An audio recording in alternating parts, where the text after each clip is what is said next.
Bem-vindos ao Da Capa à Contra Capa. Ora, este sábado a comida entra-nos logo pela manhã. O que devemos comer, como é que a ciência entra nas cozinhas, como ensinar os mais novos a fazer boas escolhas. Estamos em vésperas do Dia Mundial da Alimentação, no dia 16. Estamos também no mês da Ciência e da Educação da Fundação Francisco Manuel dos Santos. Nesta Capa à Contra Capa falamos sobre o que devemos comer e como a ciência nos pode ajudar. Connosco, uma nutricionista, Conceição Calhau, é coordenadora da Unidade Lifestyle Medicine da Nova Medical School, da Faculdade de Ciências Médicas da Universidade Nova de Lisboa, professora de Nutrição e Metabolismo. Nosso outro convidado é o chefe Kiko Martins, autor de 3 restaurantes. Os seus pratos privilegiam a partilha cultural, reinventa receitas tradicionais portuguesas, outras culturas que lhe vêm das várias viagens que fez. A parceria ideal para este Da Capa Contra Capa, nos próximos 30 minutos a falar sobre ciência e comida.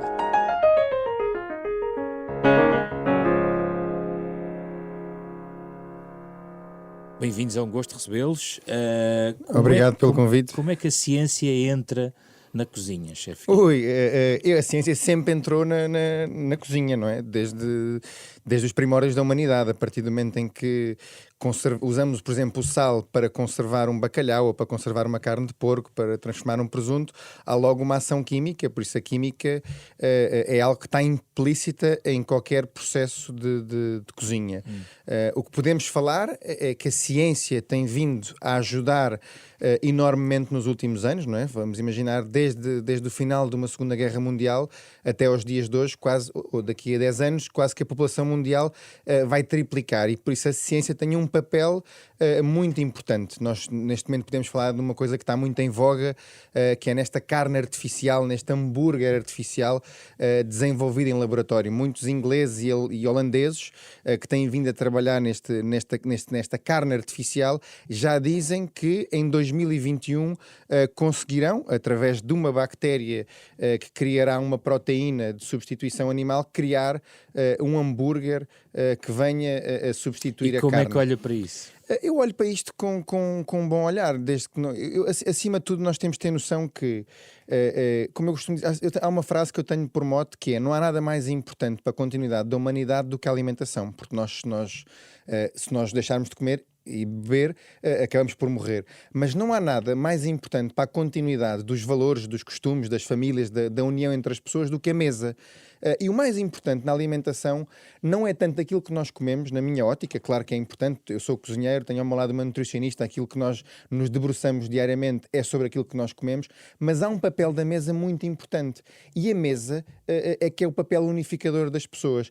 E objetivamente nós temos que perceber uma coisa, que é: com mais pessoas na Terra, com hábitos diferentes, trabalhamos menos fisicamente, trabalhamos mais no computador, nós temos que inevitavelmente, e vamos inevitavelmente mudando a forma de comer. E isso acontece, isso tem vindo a acontecer nos últimos anos. Nós comemos de uma forma diferente, comemos infelizmente mais alimentos processados, comemos infelizmente alimentos piores. Se olharmos para sociedades como uma sociedade indiana, para uma sociedade chinesa, não é? Em que vemos uma classe que era uma classe mais pobre a enriquecer, claramente que essa classe se debruça sobre aquilo que eram os modelos daquilo que era o certo, não é? Os chineses, eu vejo um pai chinês, aliás, vejo um avô chinês muito magrinho, vejo um pai um bocadinho mais roliço e vejo uma criança já assim um bocadinho mais obesa. Porquê? Porque havia sempre aquele mote de que a atração de um hambúrguer ser uma coisa fantástica, e obviamente estas cadeias de alimentação com coisas mais processadas e mais rápidas vão entrando nesses países. Mas eu não olho isto com um olhar pessimista. Nós temos de ter noção que o mundo muda a uma velocidade vertiginosa, somos mais pessoas na Terra, obviamente que nos temos que manter fiéis à nossa tradição, àquilo que são os nossos hábitos, aos nossos costumes, a este lado da Portugalidade, mas acima de tudo o mais importante para nos mantermos fiéis é à mesa. Eu acho que nós, se perdemos a mesa, perdemos coisas mais importantes do que a alimentação. Conceição, a ciência ajuda-nos, diria, a duas perspectivas. Uma naquela que é da investigação clínica e que nos vai trazendo novidades sobre a forma como o nosso corpo vai processando os alimentos e a investigação, os benefícios e malefícios que determinados alimentos podem trazer, mas também traz-nos este desafio em relação aos próprios alimentos e, digamos, aos ingredientes que depois vão chegar à nossa mesa. Nós hoje em dia podemos encontrar na fronteira até quase ética esta esta questão da crescente artificialização dos produtos. A manipulação é uma fronteira que está a ser pisada, talvez de uma forma um pouco perigosa.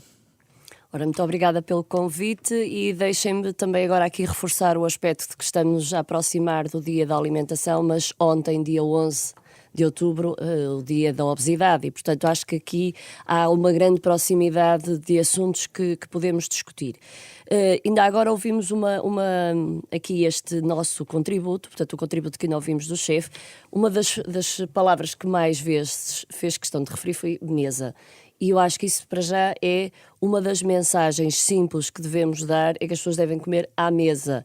O comer à mesa é uma mensagem simples e que tem imensa informação, que é as pessoas deixarem de petiscar, deixarem de fazer tanto atropelo àquilo que é o momento da refeição à mesa. Bom, mas pegando agora na evolução que nós ainda agora estávamos aqui a ouvir, falar que as sociedades evoluíram desde as grandes guerras para agora, a ciência foi permitindo termos mais longevidade, mais saúde, ou seja, fomos tendo do ponto de vista médico mais forma de tratar as doenças, sobretudo as doenças infecciosas, mas hoje em dia temos os maiores problemas de saúde pública são na área das doenças do excesso de peso e da obesidade e, portanto, todas as doenças que indiscutivelmente estão associadas a uma questão muito básica, ou, aliás, duas questões básicas, que é uma alimentação inadequada e falta de exercício físico. Come-se mal e não se mexem. Pronto. Agora, na realidade, a ciência vai nos ajudando a perceber que estas duas variáveis, e que no fundo podemos dizer que são os estilos de vida, e que depois vai dar à questão também do sono, da gestão do stress, enfim, estas questões da medicina dos estilos de vida têm que ser entendidas, que devem ser importantes rever, ou seja, não é pensarmos que agora a nossa rotina é diferente, que está tudo perdido e, portanto, temos que sofisticar ou temos que adaptar a alimentação às menores necessidades. Não, nós temos é que pensar que não devemos inventar muito. Temos é que comer adequadamente, e o adequadamente não é falar demagogicamente. Comer adequadamente é comer distribuindo ao longo do dia de forma adequada, porque as pessoas hoje em dia, com a rotina, com as correrias, mais vezes fazem as grandes refeições no final do dia. Portanto, isto é uma coisa muito simples, muito básica. Portanto, temos é que saber cumprir regras da nossa sobrevivência de espécie. É fazer exercício, que já que não temos atividade física nas profissões, ter um bocadinho mais artificial, portanto, ter exercício físico e ter, obviamente, hábitos alimentares adequados. A população tem crescido, sim, mas também está mal distribuída no globo e, portanto, temos que saber aproveitar os recursos que existem. Portanto, também não vejo uma grande crise de entendermos que temos que encontrar novas fontes ou novas formas de nos alimentarmos. Temos é que racionalizar o que existe. Obviamente, quando falamos em que há provavelmente uma dificuldade em alimentar a população em proteína animal, pensemos naquilo que é o desperdício alimentar. A maior parte das vezes não estamos a fazer uma boa gestão dos recursos que temos. As pessoas comem em excesso, há muito desperdício. E, portanto, se trabalharmos estas duas coisas, talvez se consiga, de uma forma menos sofisticada, resolver muitas das situações. Então que resposta vem dar os tais hambúrgueres artificiais ou a forma como podemos manipular os produtos? A ciência e a tecnologia alimentar evoluíram, sem dúvida que temos benefícios de encontrar outras fontes de alimentação. No entanto, não vejo como uma grande necessidade, principalmente se pensarmos que tudo aquilo que é o grande desvio do centro da alimentação mediterrânica, porque basicamente temos sempre que falar em Portugal daquilo que se vai conhecendo como cientificamente mais válido, é a alimentação mediterrânica, come pouca proteína animal. Portanto, em termos de evolução, a tecnologia alimentar não me parece mal, não me parece é que tenha que ser necessariamente as únicas fontes alimentares de proteína, as outras coisas que ainda não foram descobertas. Vamos por partes, há aqui vários pontos em aberto. Vamos começar pela questão quase da austeridade e da desperdício de recursos. O chefe Kiko, aliás, teve a oportunidade recentemente de ter um contacto com o público em geral num encontro da Fundação Francisco Manuel dos Santos, que aliás estava bastante concorrida à sua mesa, devo-lhe dizer, onde se debateu a questão do futuro do planeta, e eu presumo que algumas perguntas podem ter sido direcionadas para a ideia de podermos cozinhar sem gastar tanto, sem... Eu acho que dos temas que a mim me interessa mais, e se me perguntar qual era a novela que eu gostava de ver da minha vida quando tivesse 100 anos, que se calhar vamos viver até mais do que aos 100 anos, quando ligasse a televisão para ver o filme da minha vida, eu gostava de ter deixado algum legado na parte de desperdício alimentar, muito mais do que da criação de receitas ou de trabalhar ingredientes. Porque acho que é algo que me choca e que me tira do sério como é que nós vivemos numa sociedade tão evoluída, mas que 1/3 daquilo que é produzido, manipulado, acaba no lixo. E nós não temos noção disto. Isto é uma coisa... São números... Mesmo no nosso consumo doméstico? Aliás, quem mais interfere nisto, nós pensamos, mas este 1/3 daquilo que acaba no lixo devem são ser as grandes cadeias alimentares ou os restaurantes. Nada disso. Quem tem o maior peso neste desperdício alimentar são as famílias. E nós muitas vezes esquecemos que é o iogurte que passa o prazo de validade, é o queijo fresco que compramos, são as bananas que começam a ficar um bocadinho pretas e tiramos para o lixo, são as cenouras que estão moles e que nós muitas vezes nem nos lembramos de, se eu colocar em água, elas amanhã já, entre aspas, ressuscitaram, porque a maior parte dos legumes são compostos maioritariamente por água, por isso aquilo que nós precisamos é de voltar a carregar água nos legumes. E há tantas coisas que nós podemos fazer, tantas formas diferentes de cozinhar. Por exemplo, porque é que nós, uma coisa que me tira do sério é porque é que quando nós fazemos uma bolonhesa, só fazemos uma bolonhesa? Porque é que nós, quando fazemos uma carne picada, não é? Quando fazemos aquele típico prato, não é? Um bocadinho de cebola, alho, a carne, o tomate, porque é que nós preparamos uma bolonhesa, depois ficamos com um bocadinho para empadão, ficamos com mais um bocadinho para fazer um folhado e de repente cozinhamos uma única vez, despendemos muito menos energia e utilizamos o mesmo preparado para várias coisas. Porquê é que se deixou de usar a panela de pressão? Porque aqui em casa as sopas ficam 1 hora a cozinhar. Antes da panela de pressão, aquilo em 15 minutos está feito. Despendemos muito menos energia com isto. Não é? Porquê que nós não metemos na cabeça que é tão urgente nós planearmos as compras de um frigorífico como planeamos a nossa vida? Quando vamos ao supermercado, não podemos chegar ali de uma forma irresponsável, aleatória. Temos que ser um bocadinho mais responsáveis e temos que perceber que vivemos num mundo com 7 mil milhões de pessoas, caminhamos para 9 mil milhões de pessoas e temos uma responsabilidade social perante as coisas. Eu sou completamente doente nos restaurantes em atirar coisas para o lixo. Neste momento são...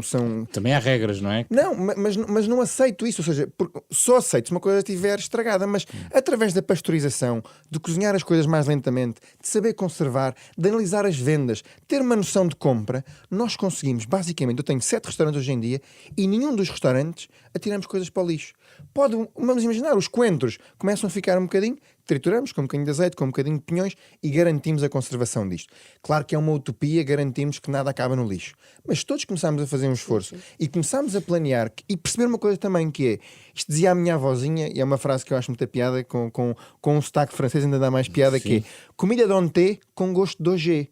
A comida de ontem muitas vezes é melhor do que hoje. Nós fazemos uma boa feijoada, preparamos um bom prato destes estofados, ele sabe melhor passado 1-2 dias. E congelado não há problema nenhum. As coisas não perdem sabor porque nós congelarmos. A criação do frio para a conservação foi uma das coisas mais brilhantes que... Isso talvez tenha acontecido porque houve aqui, Conceição, ajude-me, também há uns anos houve uma certa, eu não lhe vou chamar paranoia, mas um debate muito alargado sobre segurança alimentar. Houve vários escândalos e isso muitas vezes retrai o consumidor, às vezes até de consumos, às vezes pode ser até no sentido de restringir consumos. Mas a Conceição dizia uma coisa muito gira há bocado que eu gostei, que é, hoje em dia morrem mais pessoas pelo aquilo que comem do que em guerras. Não é? Isto são umas coisas que nós muitas vezes esquecemos, não é? Nós falamos muito, claro que uma guerra é uma... Atualmente morrem mais da obesidade do que propriamente dos ataques que nós conhecemos, não é? Estes dos terroristas. Sim. Portanto, hoje em dia a ameaça maior é de facto a diabetes e a obesidade e não tanto o ataque terrorista, embora possamos achar que sim, mas em termos de número é muito mais impactante. Mas sim, Conceição? Mas esta questão do desperdício alimentar deve ser discutido de uma forma séria, porque na realidade é uma preocupação, porque tanto nos estamos a preocupar em comer bem, como depois estamos a preocupar em criar novas fontes de proteína, que não se deve comer carne porque não temos animais suficientes ou porque eles têm uma grande pegada. Isso é outra questão, já lá vamos. E portanto, quer dizer, mas depois não vamos àquilo que é o básico. E esta gestão de frigorífico também quer dizer que a maior parte das vezes não há uma preparação, não há um planeamento daquilo que são as refeições. E depois, além do desperdício, também muitas vezes quer dizer que as pessoas depois não fazem refeições adequadas. Pegando na questão da segurança alimentar, que foi a sua pergunta. A segurança alimentar, na realidade, o susto ou o medo maior, mesmo das grandes superfícies, portanto, da parte da restauração, é uma intoxicação alimentar, porque na realidade há uma causa e efeito que se consegue associar no imediato. Neste momento, portanto, tudo que é HACCPs, portanto, tudo que as regras de segurança, elas estão perfeitamente conhecidas, implementadas e fiscalizadas, e eu acho que há uma maior tranquilidade nesse sentido. O que eu acho que é importante é cultivarmos aqui um outro conceito que dentro da segurança alimentar a insegurança alimentar, porque as pessoas não têm acesso a alimentos de boa qualidade, e a insegurança alimentar também comerem coisas com químicos que também fazem mal. Portanto, aquilo que é a insegurança ou a toxicidade do alimento não é só microbiana, vai para além da microbiana, a química também. E, portanto, isso eu acho que hoje em dia para mim me preocupa muito mais do que a questão das intoxicações alimentares, que era no As químicas decorrem também de uma necessidade basicamente económica de manter esses produtos. Não me referia somente a esse. Sim. Embora a primeira associação pode ser aos aditivos com fins tecnológicos que são importantes, mas estava-me a referir, por exemplo, naquilo que é a preparação culinária dos alimentos, porque sempre que se fala em alimentação saudável, temos que falar em alimentos, em nutrientes, mas em alimentos e, sobretudo, na forma como as pessoas vão confeccionar. Porque não falando na confecção, e eu que ensino na escola médica, portanto ensino os alunos de medicina logo no primeiro ano, há uma coisa que eu lhes explico logo, mais importante do que dizer ao doente, eventualmente coma peixe ou coma mais peixe, é explicar como é que as pessoas vão cozinhar o peixe. Porque se estamos a achar que as pessoas vão comer mais peixe, porque na realidade tem uma gordura saudável que previne da doença cardiovascular, mas inevitavelmente um profissional de saúde ao dizer isto a um doente, penso que as pessoas aquilo vão associar é cozer e grelhar. O cozer lavou, perdeu imensos nutrientes, e o grelhar vai secar o peixe, retirou a gordura saudável, e depois ainda por cima, se não tivermos o cuidado e soubermos fazer a preparação culinária, ainda temos a formação Cozinhamos mal o peixe, Conceição? de compostos carcinogénicos. Cozinhamos a maioria das vezes, quer dizer, generalizando, mas mesmo em restauração, quando se vê o peixe, normalmente é grelhado, quer dizer, aquilo que é o tipicamente mediterrâneo, fazer tudo no tacho, a caldeirada ou ensopado, fazer mais em cru, saber usar as ervas aromáticas, porque depois vamos ter aqui a outra questão, que é usar muito sal. Ouvíamos aqui falar de que na evolução temos o sal na conservação dos alimentos, que também vem muito do salário que era uma coisa de bem, que era o dinheiro que tínhamos em termos de troca, portanto era a moeda de troca. Portanto há aqui uma certa quase que associação de bem à utilização do sal, e como nós sabemos o consumo de sal em Portugal é um problema, que aliás no dia 16 de outubro também vamos anunciar resultados sobre a intervenção no sal. Portanto, a preparação culinária é de facto um momento-chave, e portanto não podemos esquecer que a mensagem tem que ser completa, porque senão vamos estragar. Portanto, ou come peixe que vai fritar, não é? Ou vai encher com sal. Vamos ao peixe. É uma coisa engraçada, é aqui um contrassenso, que é, nós temos talvez o melhor peixe do mundo. Eu não gosto destas coisas do melhor, do pior, destes absolutismos, mas nós temos peixe e marisco de grandíssima qualidade, e em relação ao marisco até acho que nós sabemos cozinhar bem o marisco, mas em relação ao peixe há um certo historial, há uma certa cultura de secar muito o peixe. Mesmo o peixe grelhado, muitas vezes nós grelhamos tanto que perdemos até aquele colagênio, aquela própria gordura engraçada do peixe. É uma pena, mas eu acho que também é algo que é passível de ser alterado. Em relação à nossa cozinha, eu acho que a nossa cozinha, por base, tem uma coisa fantástica em termos nutricionais, é que nós somos capazes de... Nós muitas vezes tentamos encontrar qual é que é verdadeiramente o nosso produto português, que seja o nosso ícone, não é? Os espanhóis têm as tapas e por aí além, e os portugueses não sabem muito bem o que é, se é a alheira, se é o pastel de nata, se é o que é que seja. E faz-me sempre a impressão nós nunca dizemos que é sopa, porque eu tive a oportunidade de já passar por 55 países no mundo. E acho que nunca vi um país que tivesse tanta variedade de sopa como as nossas.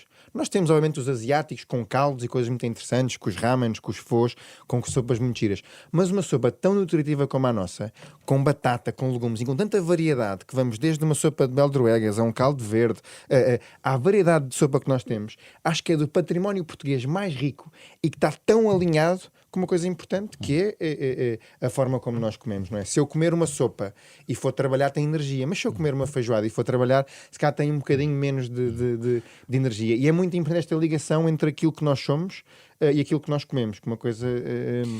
Vamos então àquela questão do biológico, que é a parte, digamos, não sei, talvez eventualmente também algo de marketing aqui.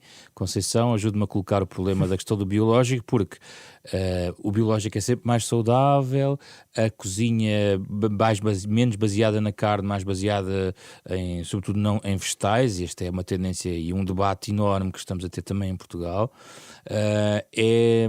tem apenas só benefícios. O que é que podemos dizer às pessoas sobre isto? A palavra-chave é sempre a moderação. Isto agora já indo para a parte final da sua questão, da questão de vegetais, carne, é assim, temos que comer menos carne, mais hortícolas, o que não quer dizer só hortícolas. Respeitamos, obviamente, opções que sejam vegetarianas, por opção, sejam quais forem as razões que sustentam. Mas, na realidade, o que falta no prato dos portugueses são os hortícolas. Bom, mas pegando na questão dos biológicos, para depois eventualmente voltarmos a esta. Os biológicos, por definição, é uma definição que implica vantagens, ou seja, não vamos utilizar nada que sejam os pesticidas, ou fertilizantes, inseticidas, o que seja, na preparação, portanto, ou no cultivo deste cereal, desta fruta, ou no animal que se vai alimentar unicamente de uma pastagem, sem qualquer tipo de utilização desses compostos. O princípio é bom, quer do ponto de vista ambiental, quer do ponto de vista alimentar. Agora, um produto, vamos pensar, por exemplo, no caso do mundo vegetal.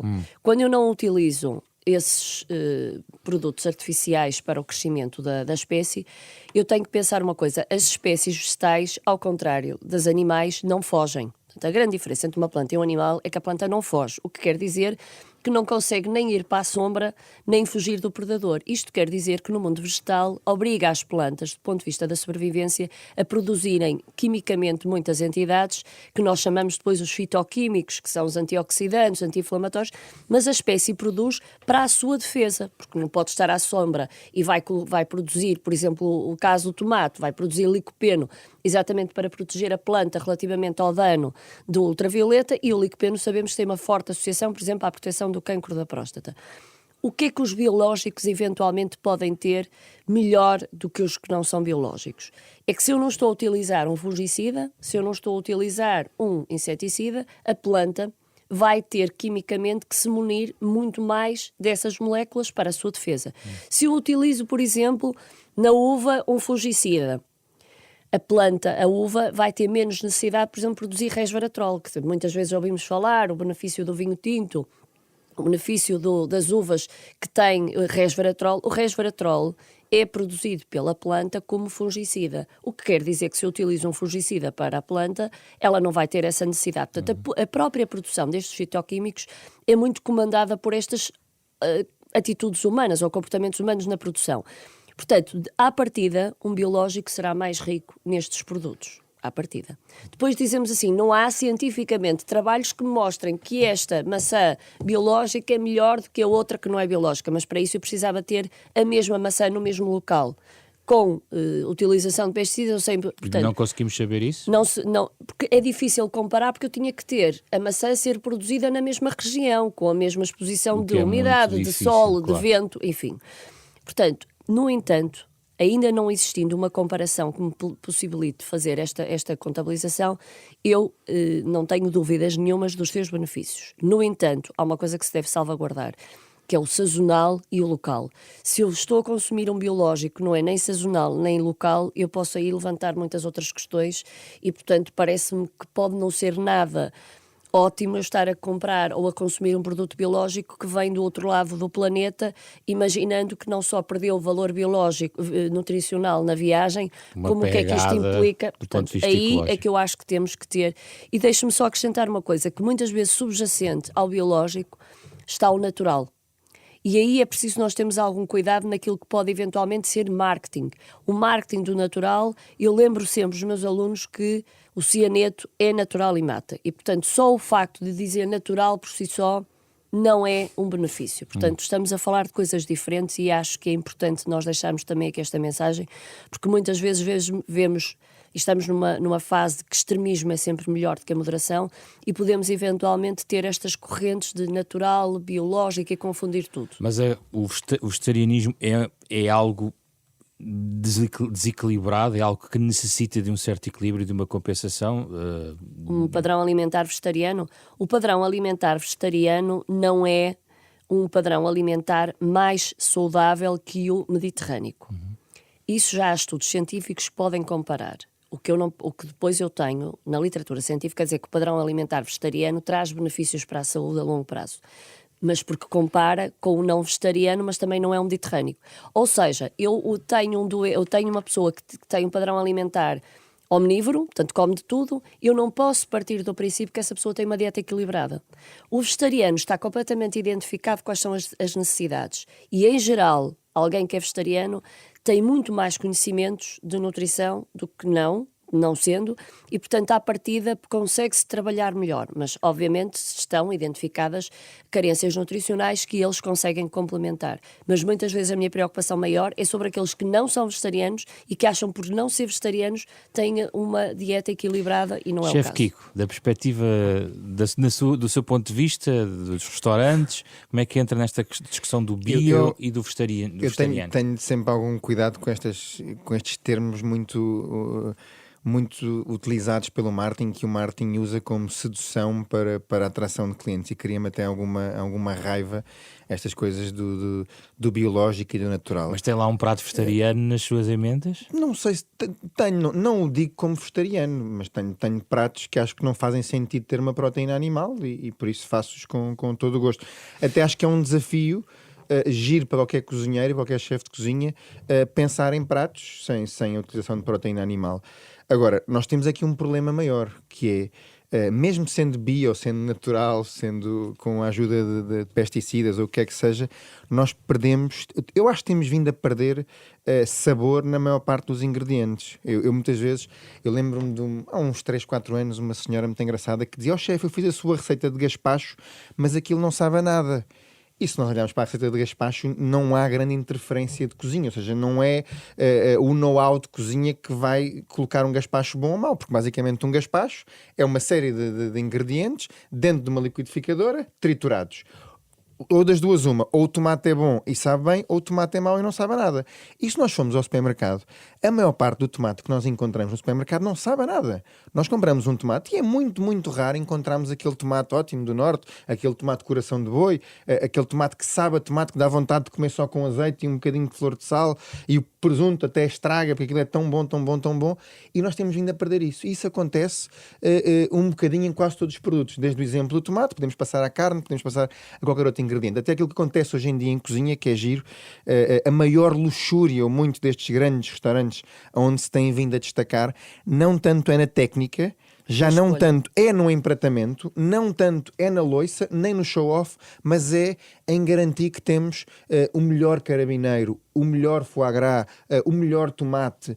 E isso só se faz, ou seja, só se fazem estas omeletes tão boas com ovos bons. Mas aí não lhe obriga a ir buscar alguns ingredientes longe? Obriga a ir buscar ingredientes ao longe. Mas os biológicos têm um sabor, os biológicos têm um sabor completamente diferente. Claro. Aliás, o tomate biológico é melhor. Sabe a tomate. Sabe a tomate. E é isso que, para mim, enquanto cozinheiro, aquilo que eu tento defender são coisas que saibam bem, que é aquilo que eu procuro. Porque acho que o prazer à mesa é das coisas mais importantes.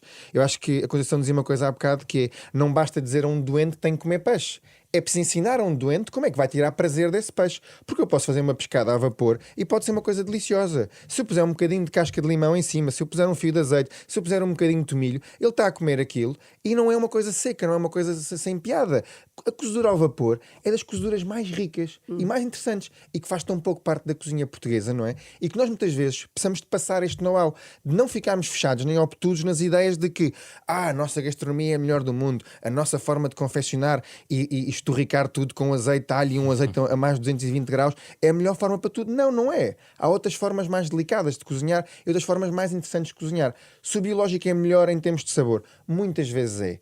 mas nem sempre é solução, porque eu também conheço muitos produtores que trabalham comigo que não são biológicos, porque não têm a capacidade de fazer a certificação por outros problemas e têm produtos fantásticos. Por isso, eu acho que nem tanto ao mar nem tanto à terra. O que me irrita mesmo é aquela coisa de que eu vou ali ao mercadozinho ali do bairrozinho engraçado, é tudo biológico e... A febre do biológico. Isso não é salvação ou nem é a resposta para muitos problemas. Aliás, os problemas, as perguntas são complicadas e as respostas ainda são mais enevoadas, mais nebulosas, não é? Porque este problema da alimentação não há respostas evidentes, não há respostas. Eu ainda ouvi o John Kerry a falar neste mesmo encontro da Fundação e não há respostas muito objetivas, não é? Porque, por exemplo, estávamos a falar de uma pergunta engraçada da pegada ecológica. Eu, por exemplo, nos meus restaurantes, o meu propósito enquanto cozinheiro é trazer o mundo a Portugal. Mas eu faço ceviche, mas uso uma corvina portuguesa. Agora, é português fazer uma carne de porco alentejana e comprar carne de Espanha e ameixa vietnamita? O que é mais português? É importante fazer uma carne de porco alentejana porque conserva a tradição.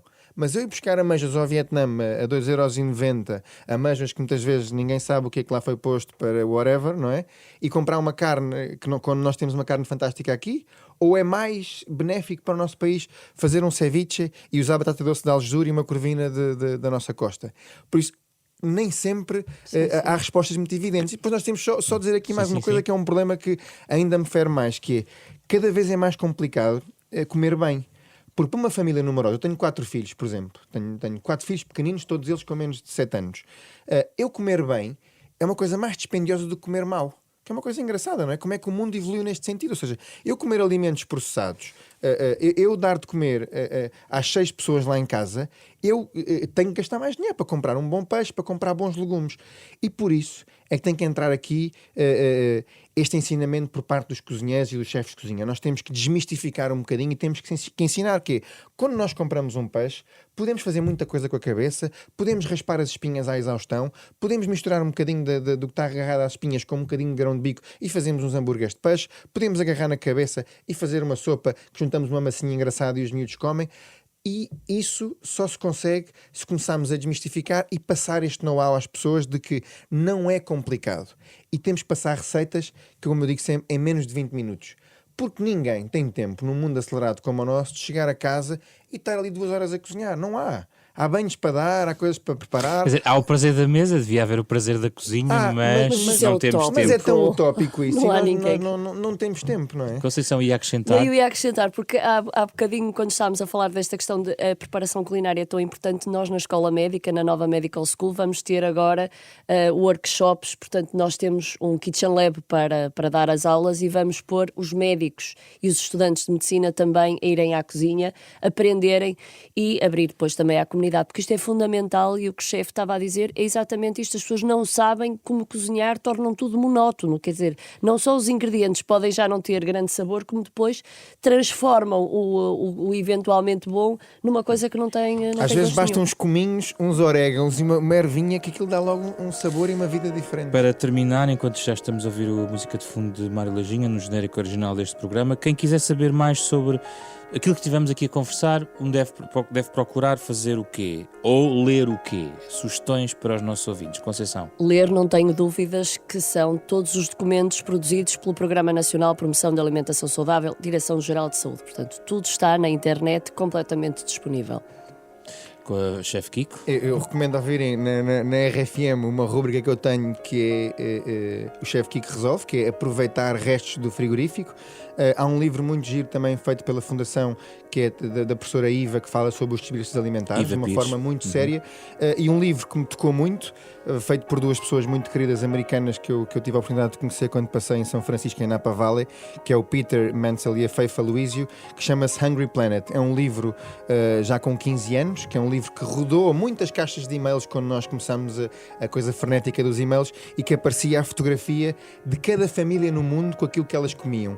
E isto é um bocadinho abre a pestana para muita gente, não é? Em que vemos uma família na Somália, vemos uma família no Líbano, vemos uma família na Jordânia, vemos uma família nos Estados Unidos, e que neste livro percebemos um bocadinho o que é que cada família come e o que é que esta interferência tem também logo estética nas pessoas. Professora Conceição Calhau, chefe Kiko Martins, obrigado pela vossa presença no Da Capa à Contra Capa, parceria semanal da Renascença com a Fundação Francisco Manuel dos Santos, que pode ouvir sempre às 9h30 da manhã de sábado, mas também pode levar para qualquer lado, até para a cozinha, em podcast, e também em rr.sap.pt. Um programa esta semana com Rui Glória, Ana Marta Domingos, André Peralta e José Pedro Frazão. Regressamos na próxima semana com outro debate.